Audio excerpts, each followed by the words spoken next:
Ambulance. Is the patient breathing? He's been stabbed in the chest. Okay, is he breathing? Just about, yes. Okay, is he awake? He is, but he's still just about awake. Liam. Tell me exactly Liam. what's happened. He just walked in the house and his lad jumped up and stabbed him.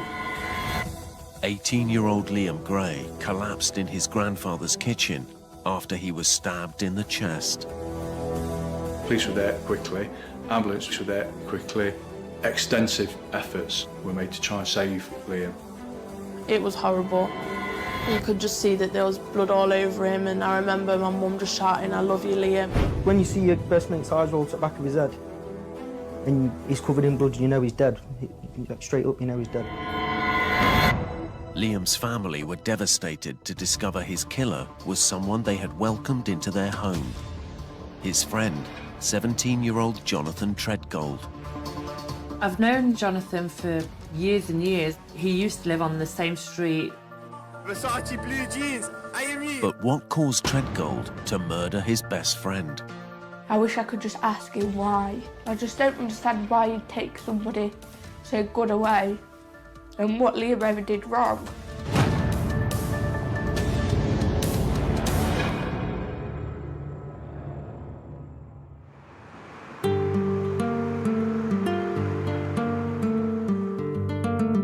Liam would be 20 this year.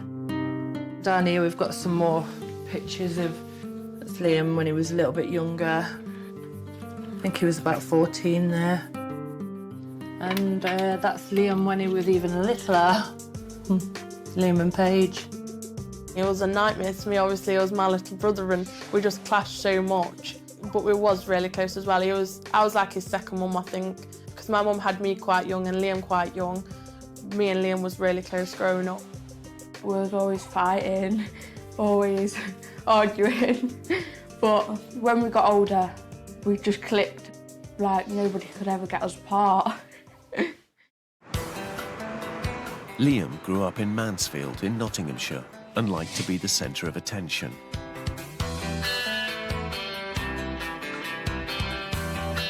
He liked I Want It That Way by the Backstreet Boys. Love that song. Liam just dancing around in the kitchen with a mop or a sweeping brush. Sounded like a cat was being strangled. That was Liam's character. He was just so happy, happy-go-lucky. As he got older, Liam struggled at school and at home, but his outlook improved when he moved in with his granddad Pops, not far from the family home. Pops, he keeps me on a level, he keeps me sane. He's a legend. I'd be lost without him. Liam's best friend Reese lived across the road. The pair were inseparable. I've known him all my life. We grew up together, went to school together and everything. We were just a bit crazy, to be fair. Everyone would be like, "Oh, Liam and Reese together again. Get ready."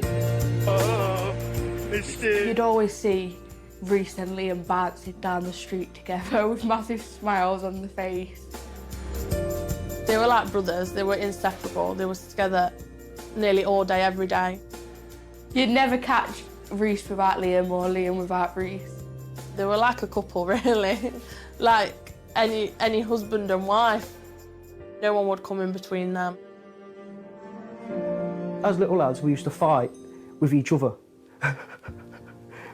Get ready. We'd fall out, but then we'd be best mates again anyway. He's mint. I loved him, I did. There was a special place in my heart for that lad. Not long after Liam moved into Pop's house, he would introduce Reese to another friend of his, Jonathan Treadgold. Do you know what? When I first met him, I thought he was all right, to be fair. He was a good lad. And we all just ended up getting on. It was kind of like, I don't know, Three Musketeers, if you want to say that. But Jonathan's upbringing couldn't have been more different from the loving home that Liam had always known. He used to live on the same street that we lived on, but then I think he ended up being taken into care. After he witnessed domestic violence and drug use, Jonathan was moved into accommodation with extra support. I didn't hear of him for years and years, and then obviously Liam just turned up with him.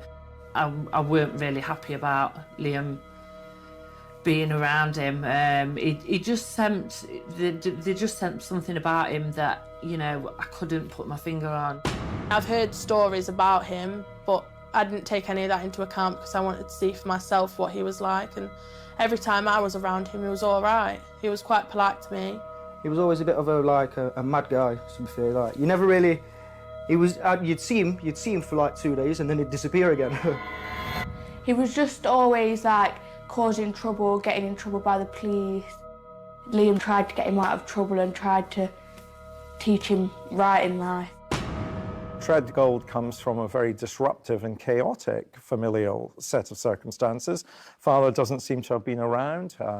His mother had addiction problems. Treadgold has been in care, disrupted schooling experiences, and therefore there is a kind of chaos in relation to Treadgold's life rather than one of stability, which seemed to me to characterize Liam's life. In one sense, it's hard to understand why they would become friends. Jonathan had got I shall say, a dysfunctional background, sort of previous convictions around drugs, and what I would say is relatively minor sort of criminality, but frequent previous convictions as well. Jonathan started getting into trouble with police at the age of 14. But Liam tried to support him. The previous Maybank holiday, we'd had quite a big gathering where we'd had a Hawaiian-themed party on my mum's back garden, and he attended that, Jonathan did, so he got in a drunken state. Then I left the party, and it turned out that he did get quite angry and did end up assaulting someone. I think Liam thought, you know, he could, you know, solve some of his problems, you know, by being his friend and, you know, taking him under his wing. Liam said, I've been there at one point, I've been bad in my life, but I've turned around, so could he. What's interesting is that it was Liam who asked Treadgold to join his friendship group with Rhys because he feels sorry for him. And I wonder to what extent Treadgold was aware of their friendship being based on sympathy for him and for his circumstances. Liam was loyal to his friends, but his life changed when he turned 17 and he discovered he was going to be a dad.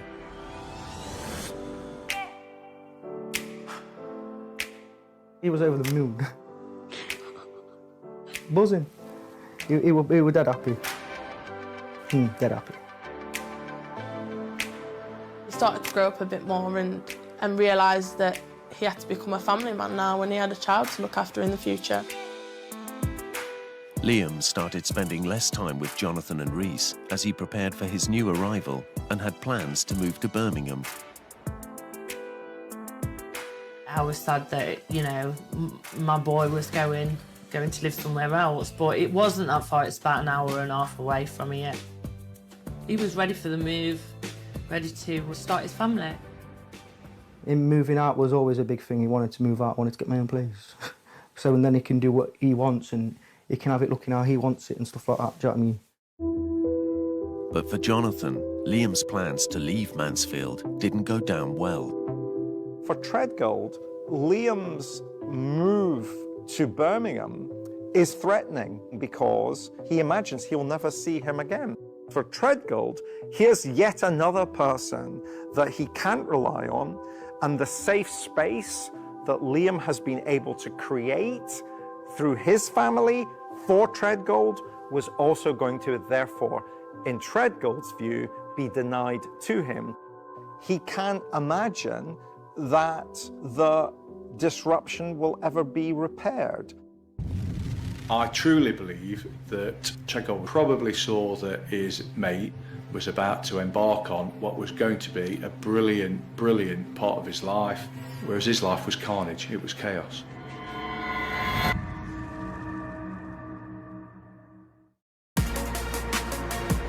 On the 1st of August 2019, 18-year-old Liam Gray was getting ready to move to Birmingham. but he was planning one final party with his two closest friends. We planned to go to the pub, have a few drinks before Liam left to go to his new house. He was going literally the next day, so I assumed he didn't want to have too many drinks and like not wake up and have to rush around and do everything. We planned it all out. It was going to be a really good day, to be fair.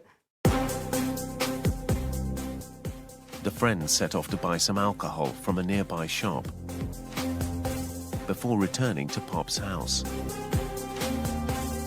It was a summer's day. They were having a drink in the afternoon in the garden. It was a time of celebration, if you like, about Liam probably entering the next part of his life. Liam and the boys enjoyed Snapchatting with friends and recorded some videos whilst they were at the house. Oh, yeah, you can try. Go on, try. I know Jono was in some tracky bottoms at the time, and Liam basically said, oh, you're going to smarten yourself up to go to the pub, or... Because Jono was actually only 17, and recently we're 18, just, so he said, oh, smarten yourself up a little bit so we know you're going to get served. After finishing their drinks, the boys got ready for the pub. Liam lent Jonathan a pair of his jeans, and they left. If not the Three Musketeers, it's a free. Ah, yeah, brother. Hi, Jonah.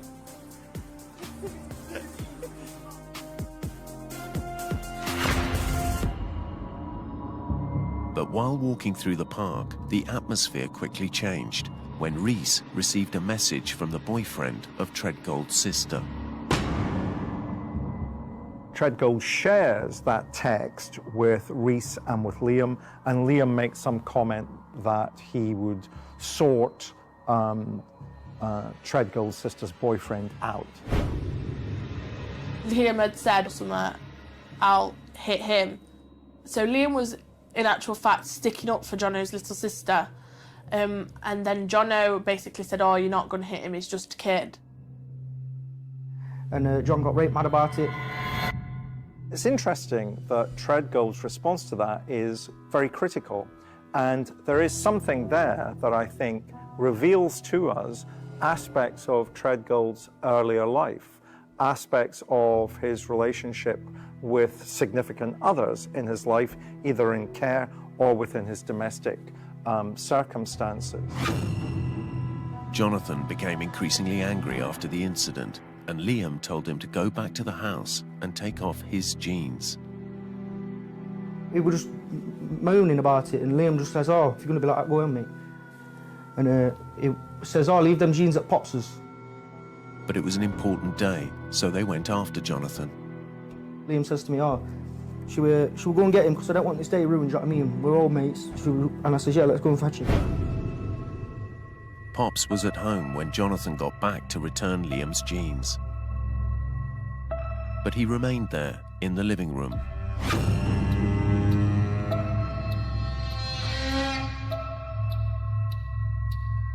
When Liam and Reese arrived 4 minutes later, Reese stayed outside while Liam went in to smooth things over.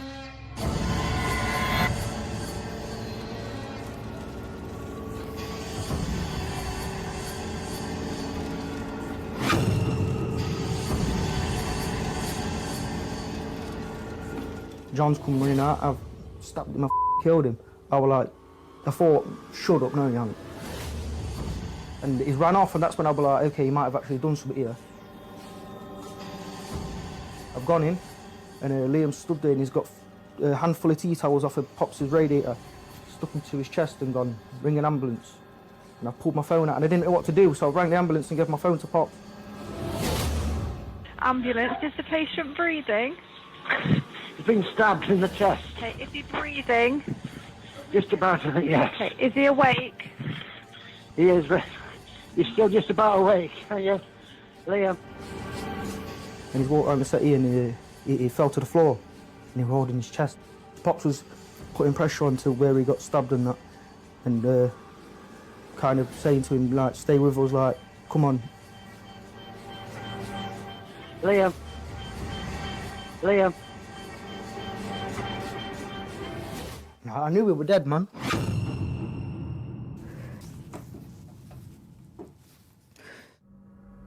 Liam. Okay, just tell me exactly Liam. what's happened.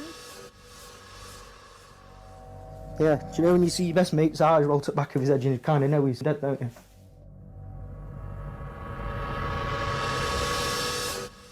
He just walked in the house and his lad jumped up and stabbed him. Okay, you're doing really, really well. Now, do you know who the person is who stabbed him? Yes, What? John Threadgold. John? Threadgold. Is there anybody able to let the crew in? Yes, I sent somebody on the front. I ran out into the front to get the ambulance and that, and when the police came, and there was like, Reece, and I says, yeah, and he's put me back at car, and I says to him, I know he's dead, tell me he's dead. This one, yeah. Just arrived on scene, one crew. Police were there quickly, ambulance were there quickly. Obviously, primary concern is to try and save Liam. The crew are with the patient now. At Liam's mum's house, news that the emergency services were at Pop's house travelled fast. I weren't feeling too well. I remember being in bed and my younger daughter of the two rushing in the bedroom saying that she thought something had happened to Pops. Someone messaged me on social media and said, like, I saw lots of police cars outside of the house. From the amount of emergency services that were there, I knew there was something serious. Afterwards, someone messaged saying, like, Jono stabbed Liam. And then I went and told Mum, and she just broke down crying. She was hysterical. I went into panic mode. I was just so frantically trying to, process what had happened. Right, he stopped breathing. He's unconscious and he stopped breathing.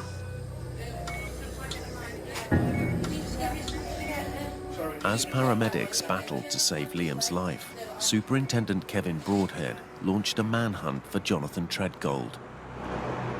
Whilst the incident was unfolding, we received a call from a local business owner who had seen something suspicious. A male had actually climbed into the rear yard of a local sandwich shop and he was challenged by the owner.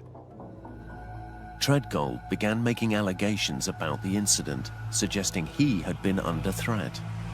It was through things he was telling the sandwich shop owner, making some sort of allegation of he'd been involved in some serious incidents, involved in some crime. Immediately, our call dispatchers linked that back to the scene that had already taken place at Gladstone Street. Liam's mum and sister arrived at Pop's house at 3:15 p.m. to find emergency services working tirelessly to try and save him. I was down near the house, as close as I could be, and I remember my mum coming onto the street and she was a mess. I think I was crying, I was hysterical. There was crowds and crowds of people. Emergency services, police cars, ambulance.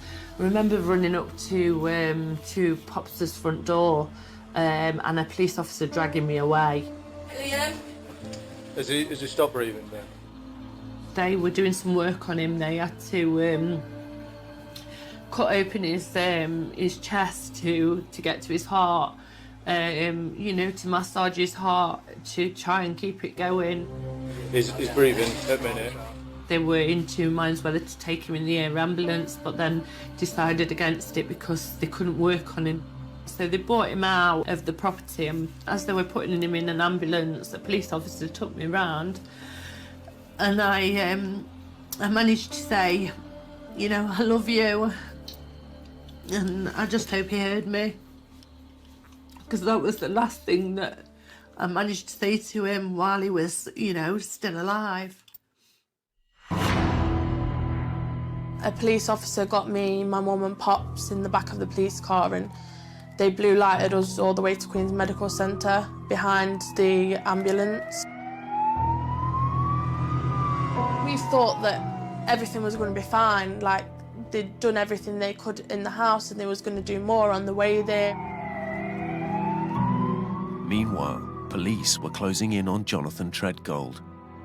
After a 999 call from the sandwich shop owner, he had fled across Mansfield. His mother lives sort of within a square mile of the scene of the incident, so it's my belief that he was sort of like heading back that way.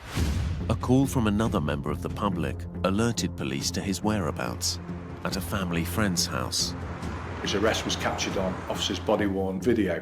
Step back! Step back! At 3:30 p.m, Jonathan Treadgold was arrested just 30 minutes after he stabbed Liam. But initially, it was just on suspicion of GBH. And he told police officers it was Liam who tried to attack him first. At this moment in time, you're under arrest on suspicion of GBH. You don't have to say anything, mate. 120 people mention one question, something which they try and quote anything you do say, we have any evidence. Do you understand? At the hospital, doctors attempted to save Liam with open-heart surgery, but an hour and a half later, he was pronounced dead. He was just 18 years old. I just remember a doctor walking in with 2 nurses, and I knew then the look on the doctor's face that Liam had passed. They didn't even have to say anything, I just knew, and I think I said to them, he's gone, hasn't he? And they said, yeah, we regret to tell you, you know, that he has gone, yeah, he's passed away. I just remember getting a phone call and can remember looking at my phone and just seeing Mum calling, and I didn't answer it, and then she rang again and I always said, I know what you're going to say. And she said that he's gone. I just had a feeling like, I didn't know what... I just felt like a piece of me was gone. I just can remember collapsing to the floor, and there were so many people surrounding me, but I can't even remember what was going through my head right then. Just remember running out of the room. I couldn't breathe. I began having a panic attack outside, and just unimaginable, undescribable pain that I felt right then. My heart just shattered.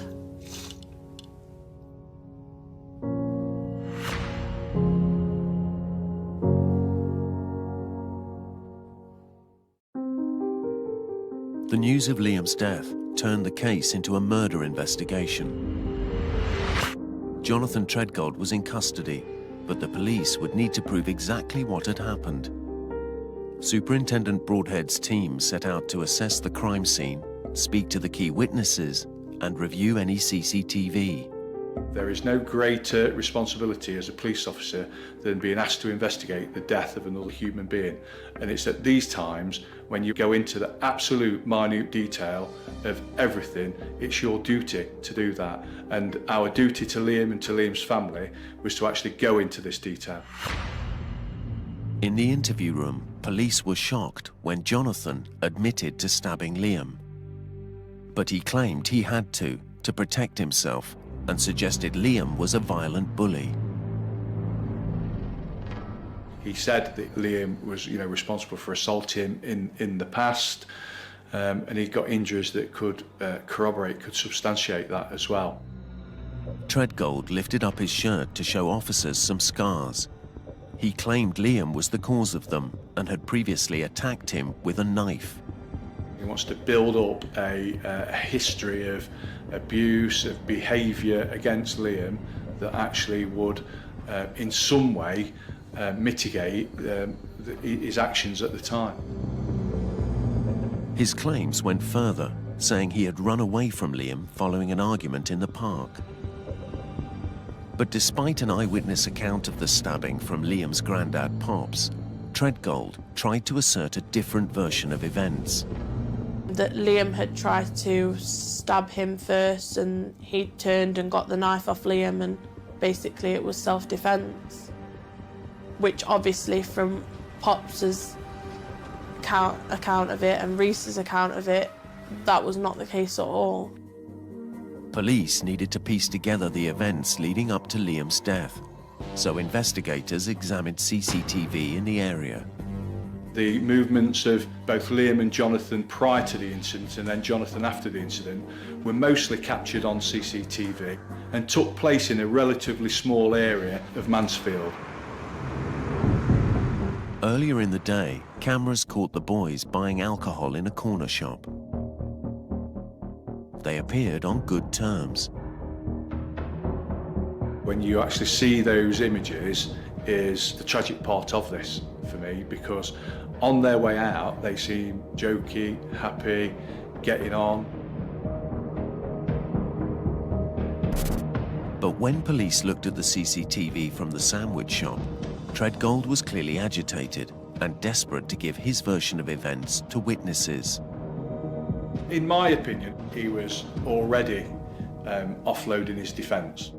When police seized further CCTV footage, a clearer picture began to emerge. So we're able to piece together the chronology of the movements of all three. We know that the lads came out of Gladstone Street and walked onto the main street of Newgate Lane and walked in the general direction of a pub. There was a minor dispute. The boys had stopped off in the local park, where they had an argument. But there were no cameras there to capture the incident. In his interview, Treadgold claimed he ran from the park in fear of Liam and went back to Grandad Pop's house. But CCTV told a different story. In it, he can be clearly seen walking back and not running. His account changed a fair few times, and we know that because of the CCTV and witness movements. Treadgold turns back up the address on Gladstone Street. Liam is with Reece. Reece stays in the garden. Liam goes inside the address, and that's where the altercation took place. Knowing all of this, Superintendent Broadhead interviewed Treadgold for a second time. Treadgold admitted picking up the knife, but still maintained it was self-defense. He tried to say that actually he was waving the knife in a sort of get off me type motion. So he was waving it around in that sort of motion, and that's how he ended up, how Liam ended up being stabbed. The police had Liam's killer in custody, but they needed to prove if it was murder. Police now returned to the CCTV to investigate the moments after the attack. Just over a minute after Liam entered Pop's house, Treadgold was captured on CCTV on Gladstone Street and then across to the sandwich shop. This time, he was running. You know, it's 5 minutes of madness. The minute of taking somebody's life is one of those 5 minutes. The next 4 minutes, you are still in a high. You're still disinhibited. You're still not making sense. You're still behaving irrationally. It's an extraordinary determination to draw attention to himself and what he's done, not because he's trying to celebrate what he's done, in my view, but because he's overwhelmed and trying to process what he's done and make sense of it for himself in a way that he can't quite do, because he understands instinctively that he's killed his best friend. Treadgold's behavior in the CCTV suggested he wasn't telling the whole truth.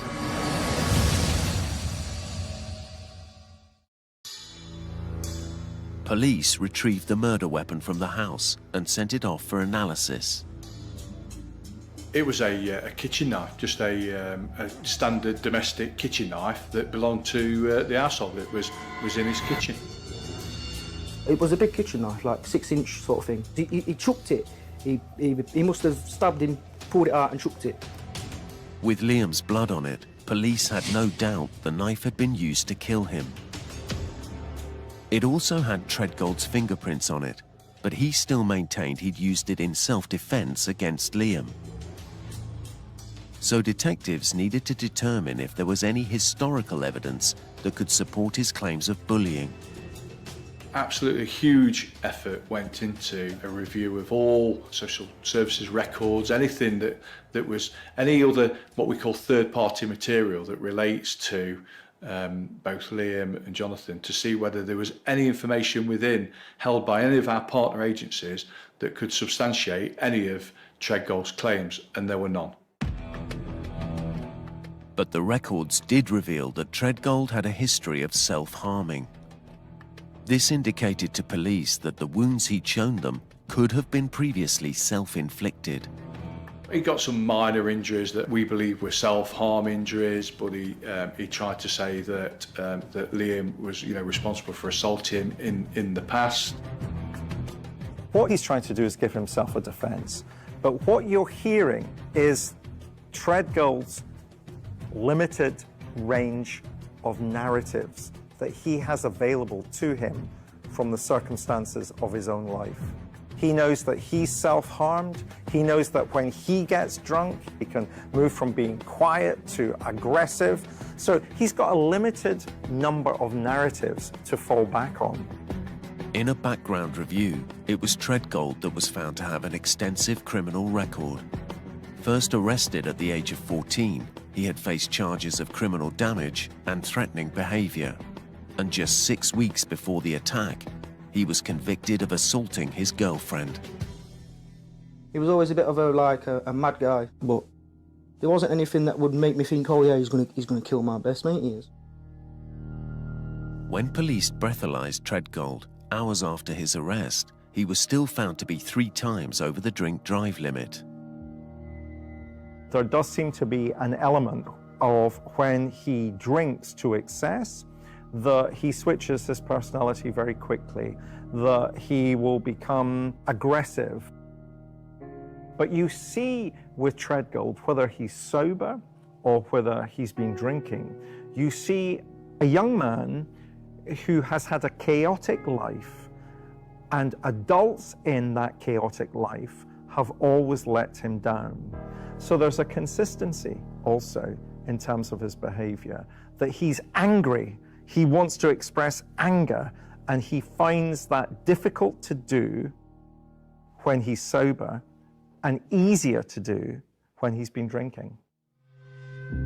The police then received key findings from the post-mortem report.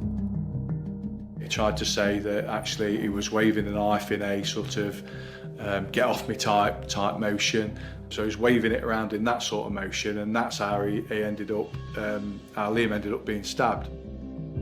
But Liam's body did not have any defensive wounds on his arms or hands.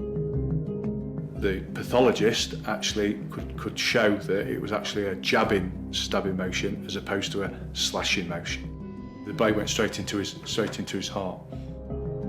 Police then assessed a wealth of evidence: witness statements, CCTV, social services records, and post-mortem and forensic results. They had enough to charge 17-year-old Jonathan Treadgold with the murder of Liam Gray. But he protested his innocence and pleaded not guilty. His plea made me really, really angry even more, because why couldn't he just admit his guilt and admit what he'd done was wrong and show some kind of remorse? But that wasn't him, obviously. Because of his not guilty plea, Liam's body was subjected to a second post-mortem at the request of Treadgold's defence team. I thought it was absolutely disgraceful. I thought, how can he put him and us through anymore? He's taken Liam away from us. How can he do this to us as well? I was really worried that he'd get away with it.